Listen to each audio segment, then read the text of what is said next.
أهلا بيكم في يوم جديد مع ندى عادل. كل يوم جديد ربنا بيكتبه لنا ليه معنى، إنك تقوم تتحرك تعافر عشان توصل. وحلقة النهاردة هنتكلم فيها عن إزاي نتخلص من الاكتئاب. خلوني في الأول أسألكوا سؤال، هو على أي أساس صنفنا نفسنا إن إحنا عندنا اكتئاب؟ اكتئاب يا جماعة الكلمة دي كبيرة قوي وليها معاني كتير قوي. كلمة صعبة قوي إن أنت تقدر تقولها على نفسك، لأن الاكتئاب ده شيء ربنا ما يكتبه على حد. بتحتاج إن أنت تاخد فيه أدوية، بتبقى حالتك النفسية فعلا فعلا في الأرض. ممكن لا قدر الله تفكر في حاجات مش لطيفة. فليه أصغر حاجة بنهولها ونكبرها ونقول عليها أصلا اكتئاب؟ أول حاجة عايزين نغيرها هو إنك أصلا تستبدل كلمة اكتئاب دي بحاجة تانية. تقول إن أنا متضايق شوية، مخنوق شوية، مضغوط شوية، لكن ما تهولش الموضوع وتقول إن أنا عندي اكتئاب. لأ، أنت ما عندكش اكتئاب وربنا ما يكتبه على حد، والله العظيم.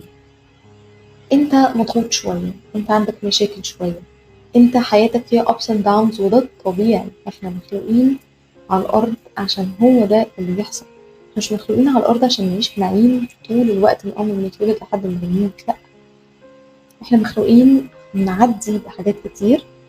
كل حاجة هنعدي بيها هتغير فينا حاجة، هتقوي فينا حاجة، هتعمل شخصية جديدة، هتكريت شخصية جديدة تخليك تقدر تواجه وتقدر ان انت تتحدى أي صعوبات هتواجهها، لأن كده كده أنت هتواجه صعوبات.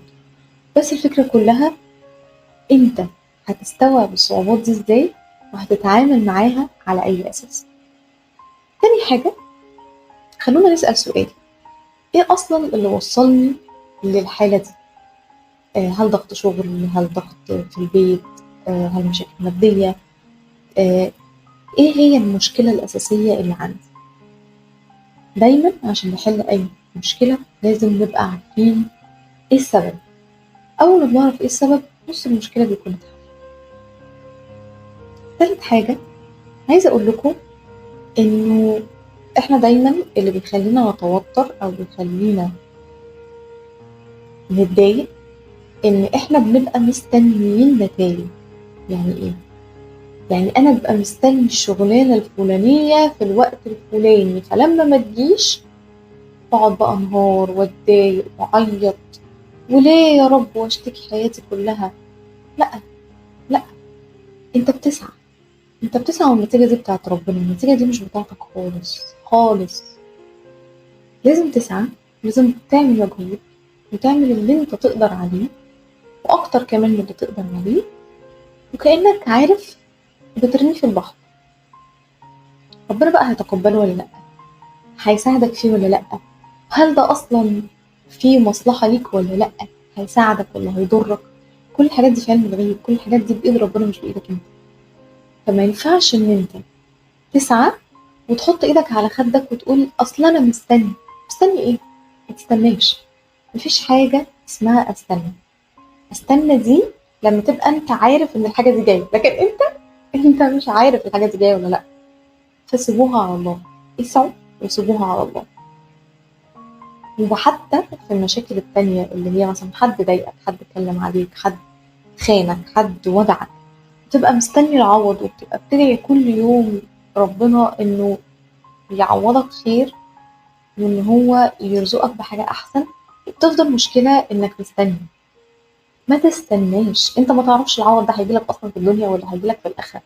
انت مش عارف اللي الدنيا هتلف تلف وترجع لك ازاي. كده كده انت واثق ان حقك هيرجع، كده كده واثق ان ربنا هيعمل لك احسن ما في الدنيا، لانك تستاهل احسن ما في الدنيا لما تكون بتعمل اللي عليك بجد وعندك ثقة وايمان في الله ان الحاجة دي هتحصل.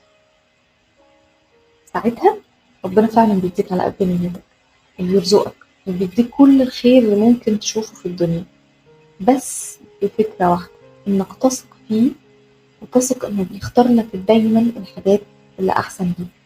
هل ده معناه إن أنا خلاص أقعد بقى أحط إيدي على خدي وما أعملش حاجة، ما هو ربنا كده كده هيجيب لي اللي أنا عايزه؟ لا يا حبيبي، شرط ربنا إنك تسعى، إنك تقوم وتتحرك تعافر عشان توصل. الجملة اللي احنا دايما بنبدأ بيها البودكاست بتاعنا. طيب، خامس حاجة، اتكلم مع ربنا، خلي فيه كونكشن ما بينك وما بين ربنا. انا شخص مثلا ما بيصليش، هتواصل مع ربنا ازاي؟ او انا شخص لا دين او عندي شكوك، يعني ايه يبقى في صلة بيني وبين ربنا؟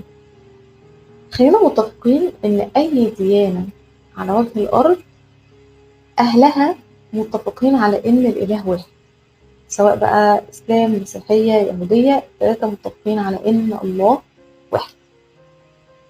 الناس بقى اللي عندها شكوك او اللادينيين او فاحب اقول ان برضو بيبقى عندهم يقين ان في حاجة بغض النظر هم مش عارفين هي ايه او مش واعيين ليها لسه، ان الحاجة دي هي اللي بتمشي الكون.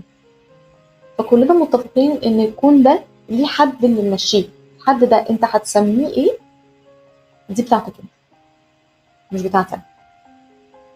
يبقى اول حاجة خلي اتصالك بربنا حي. يعني ايه حي؟ الموبايل لما بيفصل بتجيب الشاحن وتحطه في الفيشة، انت زيك زي الموبايل. عشان تشحن طاقتك وعشان تجدد طاقتك لازم تتوصل بالفيشة، الفيشة اللي محتاجة سلك عشان تتوصل بيه. بس تسين انت محتاج تبقى connected بربنا most of the time عشان ربنا يسهل لك كل امورك، عشان يعوضك عن كل حاجة انت خسرتها، يجيب لك حقك من اي حد ضايقك. لازم تكون قريب منه. طب انا دلوقتي ما بصليش، هو انا كده مش قريب من ربنا؟ دي علاقتك بيه، انا مش دعوة بيه. لكن اللي اقدر اقوله لك ان طول ما جواك حب ليه وايمان بيه هو هيوصلك فيه. ان الله لا يغير ما بقوم حتى يغيروا ما بانفسهم. ربنا كده كده مش هيغيرك غير لما انت تنوي تتغير. فانت لو نويت انك تقرب منه صدقني هو هيتقرب منك. يعني في مقولة كده بس انا مش متذكرها دلوقتي، مش عايزة اكون بفتي، ان العبد يعني لما يتقرب من الله شبر ربنا يتقرب منه 10. او يعني ربنا بياخد خطوة معاك. فتأكد ان انت وانس ان بقى عندك يقين وبتتكلم مع ربنا، بتتكلم بأي طريقة بقى، بتتكلم عادي كأنه حد واقف قدامك، اوكي.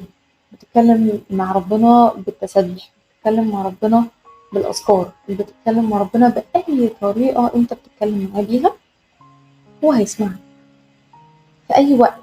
مش لازم في أوقات الصلوات اللي احنا بنصليها، في أي وقت ارفع ايدك كده للسماء وقول كل اللي جواك. يا جماعة ربنا كبير قوي قوي قوي قوي، اكتر من اي حد ممكن تتخيل. تخيل كده انت بتروح لدكتور، بتدفع فلوس، بتحجز ميعاد، بتقعد سوري في الكلمة مذلول بره بالساعة والساعتين والثلاثة وأحيانا بالعشر ساعات مستني دورك عشان تدخل تشوف الطبيب اللي هيشوفك 5 دقايق ويقلبك. ما بالك بقى ده دكتور، هيلا دكتور يعني بني آدم زيه زيك، ما بالك بقى ربنا بيقول لك أنا مخصص لك 5 مرات نتقابل فيهم في اليوم، مستعد أسمع منك كل اللي أنت عايز تقوله، عايز تعيط، عايز تدعي، هستجيب لك، عايز تقرب مني، عايز تعمل أي حاجة، أنا معاك. 5 مرات في اليوم، مش هزهق منك ومش هديك ميعاد واخلف ميعادي معاك. انتوا متخيلين العظمة؟ انتوا متخيلين العظمة؟ فغيروا وجهة نظركم عن الصلاة، غيروا وجهة نظركم عن ربنا، كل الأمور هتتفتح قدامكم. حبوا اللقاء اللي انتوا هتتقابلوا فيه معاه. استنى وقت الصلاة ده بفارغ الصبر. هو ايوه انا عايز احكي لربنا النهارده عشان انا متضايق دلوقتي، واحد كسر عليا وكسر لي الفلوس وانا متضايق قوي بقى. دور على مين؟ هتدور على كل اصحابك اكشلي مش هتلاقي حد يرد عليك، لان واحد هتلاقيه في شغله، واحد هتلاقيه بيعمل حاجه، واحد مسؤول في دنيته، مش هتلاقيهم فاضيين. مين اللي هتلاقيه فضيلة؟ ربنا. في اي وقت، اي لحظة هو معاك، عمره ما يتخلى عنك، عمره ما هيتأخر عليك، عمره ما الايجو بتاعه هيزيد فهيقول لك لا استنى بقى بره بالثلاث 9 10 ساعات عشان خاطر تقابلني، بس انت مش عارف انت بتقابل مين. انزلوا على الارض يا جماعة، انزلوا على الارض، من تواضع لله الكون كله يتواضع ليه.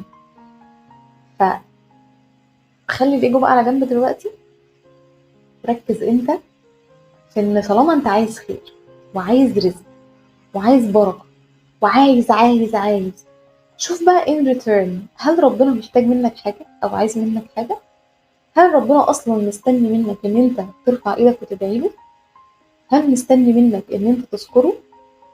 لا، هو مستغني، هو اللي خلقك، انت اللي محتاجه، انت اللي عايزه، وده سبب ادعى انك تروح له.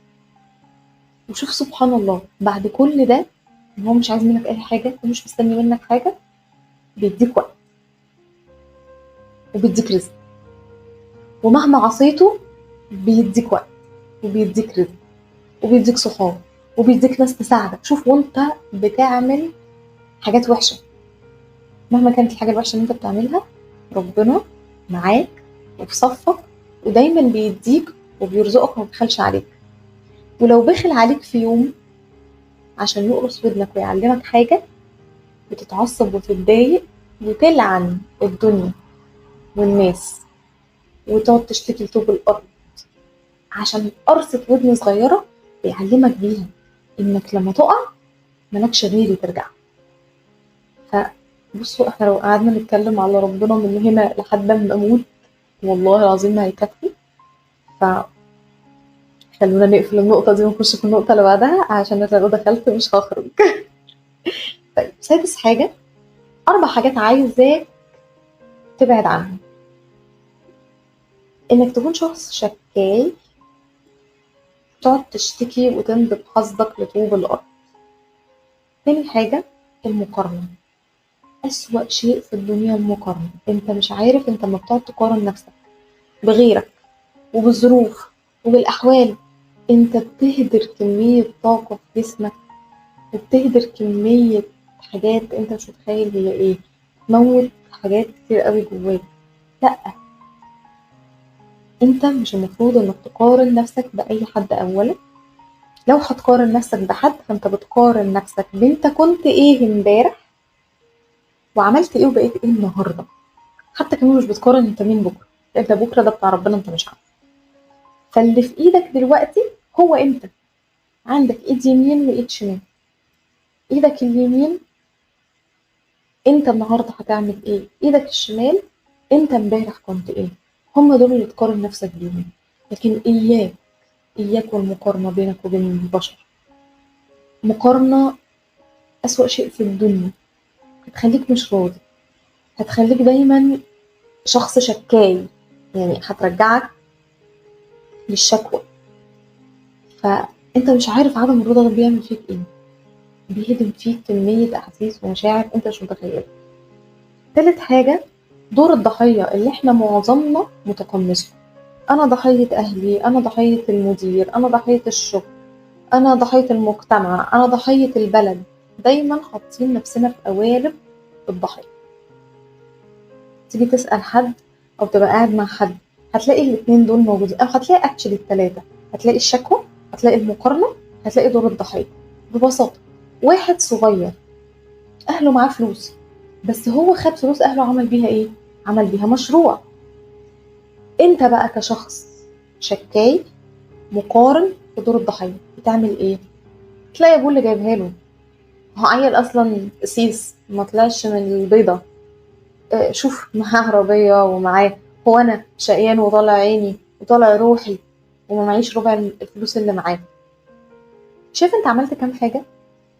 انت اشتكيت، انت قارنت، انت عيشت نفسك في دور الضحية، فانت خسفت بنفسك الارض.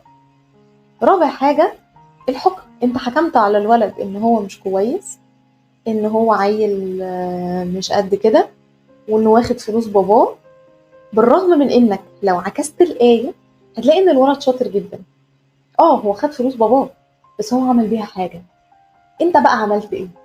انت ما عملتش حاجه، انت قعدت حاطط رجل على رجل، عمال بتاخد في سيئات، وعمال تتنمر على الشعب، وعمال تخسف بنفسك الارض. قيمه نفسك بقت في الارض، بقت عاملها كده زي السجاده، والناس تيجي تدوس عليها في خطوه واحده. فاربع الصفات دول لو فيك لازم تغيرهم، ولازم تنوي التغيير من النهارده، عشان دول مش هينفع يكملوا معاك لو انت عايز تطور من نفسك وعايز تبقى احسن. انسى طول ما صفه من الصفات دي معاك، انسى انك تتطور. وفي كلمه بحبها قوي من حنان زمال دايما بتقولها، معلمة وخبيرة الطاقة: بص في ورقك، ما تشتتش نفسك وتبص هنا وهنا وهنا وتقعد تحكم وتقعد تشتكي وتعيش دور الضحية وتقارن. خليك في نفسك، بص في ورقك. كل ما هتبص في ورقتك وتركز في نفسك وفي الهدف اللي انت رايح له، والله العظيم لو مين هوهو في ظهرك ما هتبص له، لو كلب عدى مش هتقارن نفسك بيه. فركز في ورقتك، ركز في مستقبلك، ركز في نفسك. عليكم أنفسكم، انتوا مش محتاجين أي حاجة من أي حد حواليكم. اكتفي بنفسك، واكتفي بذاتك، واكتفي بإنك تطور نفسك، وإنك تشوف المجال اللي انت بتحبه ده وعايز تبقى حاجة فيه، هتوصل له ازاي. مش بقولك انعزل، عشان الناس دايما بتشوف ان انت قصدك ننعزل نبعد عن الناس وما نشوفش بقى اصحابنا وما نتكلمش وما نهزرش وما نعيش. لا، بالعكس، عيش حياتك وهزر واضحك واخرج وفرفش وسافر. هو ده اللي هيخلي طاقتك تتشحن، مع طبعا وصلك بربنا. بس وانت قاعد في قاعدة ما تقعدش في قاعدة تنام. ببساطة طاقتك كلها هتتشفط، هتاخد سيئات.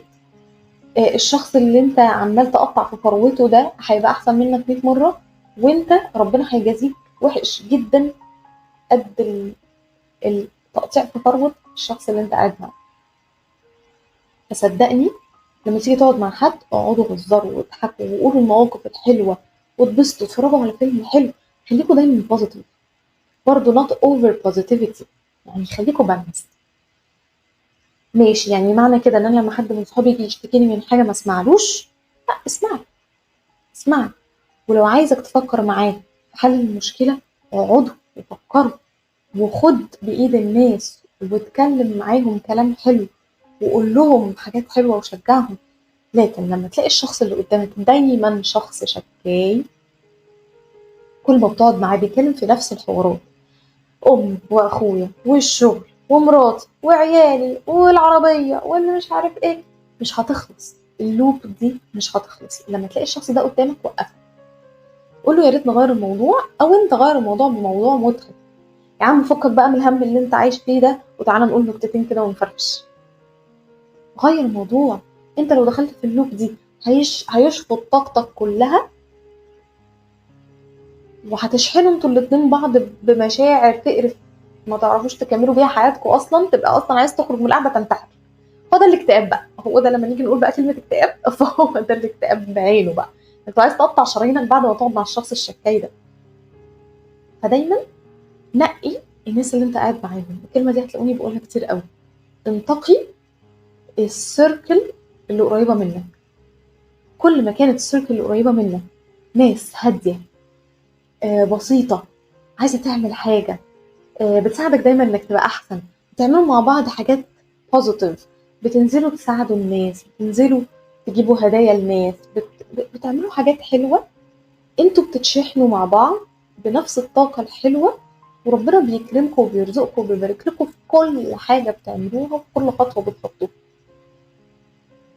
عشان بس بعدت عن شلة الشباب الشكاية، أو شلة الشباب اللي بتعمل حاجات غلط وشايفة إنها عادي إنها تعمل كده، فانت عادي انك تعمل كده. فخلاص، لا، لو انت عادي بالنسبه لك انك تعمل الغلط، فانا مش عادي بالنسبه لي اني اعمل غلط، وانا مش عايزه اعمل غلط. هل ده معناه ان انا هقطع علاقتي بيهم؟ لا، علاقتي موجوده، بس ليها حدود بقى. هنا بقى بنحط حدود، بنحط سقف، بنحط باوندريز، انه اوكي اعمل اللي انت عايزه، انا مش هحكم عليك، مش هضايقك، لكن في نفس الوقت انت ما تضغطش عليا ان انا اعمل الحاجه دي معاك، عشان انا مش هعمل الحاجه دي معاك. انا عارفه ان الحاجه دي غلط، وانا مش عايزه اعمل حاجه غلط. وخلصت، انتوا بتسكشن. فتمام، عايز تقعد معاهم في قعدة، اقعد معاهم في القعدة الفرفوشة الحلوة الظريفة اللطيفة، لكن قاعدة بقى هتقعدوا تنموا فيها وتقعدوا تشربوا وتضربوا وتسكروا وتعملوا حاجات أنا في عقيدتي شايف إنها غلط، فأنا مش هحكم عليكم، بس سامحني أنا مش هقعد معاكم بكل بساطة. فلما تبقوا نازلين نازلة زي دي، سوري أنا مش جاي. لما تبقوا نازلين نازلة عادي، نخرج مع بعض نتفسح وبتاع، أوكي أنا معاكم، أنا إن جدا. أنا مش عايز أعتزل الناس، أنا عايزة أعتزل الأفكار السلبية اللي بتخرج من الناس. يا رب تكونوا فاهمين قصدي. طيب الحل إيه بقى؟ أول حاجة قلناها قربك من ربنا، فأيا كانت الطريقة اللي أنت هتستخدمها في قربك منه. تاني حاجة، تكون متأكد إنك أنت شخص فريد من نوعك. لو مالكش لازمة في الدنيا ربنا ما كانش هيخلقك. لو أنت في حد تاني شبهك في صفاتك وفي شكلك وفي موضوعك وفي مشاكلك، يبقى أنت غلطان. أنت شخص فريد من نوعك بكل تفصيلة صغيرة وكبيرة فيك. لازم تبقى متأكد من حاجة زي كده، إنك تحب نفسك وتقدرها. حب النفس وتقديرها بيخلي الناس تحبك أكتر وتقدرك أكتر. اللي أنت شايف نفسك عليه هو اللي الناس هتشوفه فيك. ركز في الجملة دي كويس قوي. كل ما هتشوف نفسك حلو وحابب نفسك وبتطور كل يوم من نفسك، الناس هي كمان هتشوفك كده. مش ان انت تستنى الناس تشوفك ازاي عشان انت تغير من نفسك وتبقى زي ما الناس شايفاك. انسى، انسى، كان غيرك اشطر. رابع حاجة، زي ما قلت لكم، من جاور السعيد يسعد. خلي اللي حواليك كلهم ناس حلوة خفيفة روحهم بسيطة، مبسوطين فرحانين عايزين يتبسطوا حتى بأقل حاجة. وشوف السعادة اللي في قلبك هتوصل لفين بكل بساطة. خامس حاجة، كلم نفسك دايما بشكل بوزيتيف، اوعى تكلم نفسك بشكل نيجاتيف. لو انت دلوقتي قاعد في قاعدة انت وصاحبك ده is very down وقاعد بقى يشتكي لك من الدنيا والدين ومشاكل وبتاع ومش عارف ايه، انت رد فعلك هيبقى ايه؟ هتقعد تكلمه in a positive way. يا ابني تعالى بس نقعد نفكر نشوف هنحل المشكلة دي ازاي، اصلا هي مش مشكلة، طب تعالى بس تعالى نشوف هنحلها ازاي وهنعمل ده مع بعض ازاي. هتهون عليه، هتطبطب عليه. صدقني انت اولى بالطبطبة دي من غيره. انت الاولى من الطبطبة دي من غيره. طبطب على نفسك الاول، حب نفسك وقدرها، اوتوماتيكلي هتعرف تعمل ده مع الناس اوتوماتيكلي، وربنا هيزيدك وهيبارك لك وهيكملها لك على خير انت والشخص اللي قدامك. ليه؟ عشان انت بدأت بنفسك. عشان عليكم انفسكم. كافئ نفسك. كل ما تعمل حاجة انت كنت حاططها في البلان بتاعتك في التارجت بتاعك انك عملتها، لازم تكافئ نفسك. كافئ نفسك بأي حاجة انت بتحبها. سفرية حلوة، فيلم كنت عايز تخشه، لعبة كنت عايز تشتريها. لعبة ايه انا ده احنا كبرنا على اللعب؟ لا ما كبرناش. في جواك inner child، في جواك لسه طفل. ما تكبتش المشاعر دي. الطفل ده عايز يفرح، ممكن يشوف دبدوب ويتبسط بيه، انزل هات له الدبدوب ده. كافئ نفسك. عامل نفسك على انك اتنين جواك، انت حد ادلت كبير اتكلمنا في الموضوع ده قبل كده، وانت طفل تاني صغير. شوف الطفل نفسه في ايه واعمله له، وشوف الشخص الادلت الكبير ده عايز ايه برضه واعمله له. الطفل يعمله له عادي. انتوا الاثنين تساعدوا بعض لانكم واحد. انتوا الاثنين تبسطوا بعض، انتوا الاثنين تدوروا على الحاجه اللي هتخليكم مبسوطين. فمكافأة الذات مهمه جدا جدا جدا. ممكن تقعد تحوش وتجيب الحاجه اللي نفسك فيها، ممكن تحوش وتسافر بلد كان نفسك تروحها، ممكن تحوش وتجيب هديه لحد كان نفسك تجيبها له، ودي حاجه هتخليك مبسوط. فدي تعتبر برضه مكافأة لنفسك. 7، اعمل حاجات كتير خير لله. اطعام، طلع صدقات، اجبر بخاطر حد، قول كلمة لحد حلوة في الشارع، ابتسم. يعني البسمة في وجه أخيك صدقة. ده بسيطة أوي يا جماعة. اتصدق ولو بجنيه في اليوم، اديه لأي حد حتى لو الحد ده مش راضي بالجنيه ده، انت مالكش دعوه، انت المهم علاقتك بينك وبين نفسك وبينك وبين ربنا تبقى ان نيتي انا خير، انا بطلع جنيه كل يوم وهو ده اللي يا رب اللي اقدر عليه وربنا راضي. ربنا عمره ما هيقول لك لا انت معاك ازيد طلع، لا، ربنا ما بيشرطش علينا في الحاجات دي، ربنا سايبنا نعمل اللي جوانا، الخير اللي احنا نقدر عليه. تامن حاجة واخر حاجة زي ما قلت لكم، الكلمة الطيبة صدقة لنفسك قبل ما تبقى لغيرك. وهنا هنرجع تاني للنقطة بتاعت ان لما تكلم نفسك تكلم نفسك بطريقة خاصة، عشان تعرف قد ايه كلمة قوية لدرجة ان ربنا يخليها لك صدقة. لما تقول لحد كلمة حلوة ربنا ياخدها لك على انك تصدقت، فتعرف قد ايه الكلمة قوية قوي في نفوس الناس. لما واحد يبقى بجد مش شايف قدامه وتعبان ومخنوق، وتيجي مراته تقول له حبيبي اعمل لك حاجة، انت مش متخيل كلمة حبيبي دي بالنسبة له، وان هي فكرت فيه اصلا وعملت له الحاجة دي. كوباية شاي، ابسط حاجة، قدمت له كوباية شاي، انت مش متخيل انت عملت ايه في الشخص ده دلوقتي، بالرغم ان ده عمل بسيط جدا ممكن نكون بنعمله لاهالينا كل يوم، او ممكن نبقى بنعمله لبعض كل يوم عادي، بس الفكرة انك فكرت فيه، انك قمت عملت له حاجة، انك طبطبت عليه. دي كلها صدقات عمالة تعد في ميزان حسناتك. هل انت بخيل يا عم؟ انت مش بخيل، لا انت كريم قوي وربنا اكرم منك 100 مليون مرة. ولو ربنا كريم خد منه الصفة دي، الكرم. خليك كريم في كلامك، خليك كريم في افعالك، خليك كريم في حركاتك، خليك كريم في كل حاجة. خد من اسماء الله الحسنى صفاته، حطها زرعها فيك، ازرع كل صفة من صفات ربنا فيك، هتلاقي الدنيا والله العظيم مش مستاهلة. مش مستاهلة ان احنا ننفسن على بعض، مش مستاهلة نحكم على بعض، مش مستاهلة نلوم على بعض، مش مستاهلة اي حاجة. عيش اليوم بيومه. انا النهاردة عندي واحد اتنين تلاتة، وعايزة ادخل في النص صدقة، عايزة ادخل في النص كلمة حلوة اقولها لامي، عايز غدوة حلوة اعملها لجوزي، عايزة ادخل حاجة في اليوم بتاعي تكون حلوة تبسطني قبل ما تبسطهم، تكافئني قبل ما تكافئني. فكروا يا جماعة، فكروا في إن والله العظيم الدنيا فانية، والله العظيم الدنيا ما مستاهلة إن احنا نقعد نتخانق ونكتئب ونشد في شعر بعض ونقطع في فروة بعض. والله العظيم ما مستاهلة. لو كلنا فهمنا الكلمتين اللي أنا قلتهم لكم دول في البودكاست، والله حياتنا كلها تبقى جنة.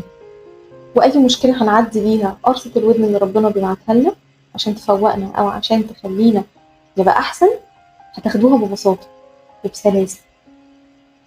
في برضه 3 كلمات حاولوا تخلوهم زي حلقة في ودنكم كده، أو دايما قولوها. قولوا على كل حاجة سهلة وبسيطة ومتيسرة، سهلة وبسيطة ومتيسرة، هتلاقوا ربنا فتح كل حاجة في وشكم. لكن لا صعب، لا مش هقدر أعمل كده، لا لا لا, لا انت بتضغطيني. طول ما انت عمال تقول لنفسك الكلمات المتعبة دي هتتعب. لكن لو سهلتها، سهلة بسيطة متيسرة، هتلاقي يا لهوي أبواب الدنيا كلها تتفتح لك من حيث لا تحتسب. يا رب تكونوا فهمتوا كلامي، ويا رب تكونوا استفدتوا ولو جزء بسيط من البودكاست. وعايزة أقول لكم وأكد لكم إن هدفي من البودكاست اللي بعملها هو إن أي حاجة اتعلمتها إني أعلمها لكم، وأي حاجة فرقت في شخصيتي وفرقت في نفسي وخلتني أحسن أنا عايزة أقولها لكم. مش مستنية منكم أي حاجة، مستنية بس مكافئتي من عند ربنا وقت ما أروح له، إن يكون في 1 أو 2 استفادوا من كلمة قلتها لهم، ومش عايزة أكتر من كده. شكرا إنكم كملتوا البودكاست للآخر، وهستنى تعليقاتكم. قولوا لي استفدتوا فعلا ولا لأ، ويا رب يا رب يا رب أكون دايما عند حسن ظنكم. أشوفكم في بودكاست جديد الساعة 5 يوم الخميس الجاي بإذن الله. شكرا.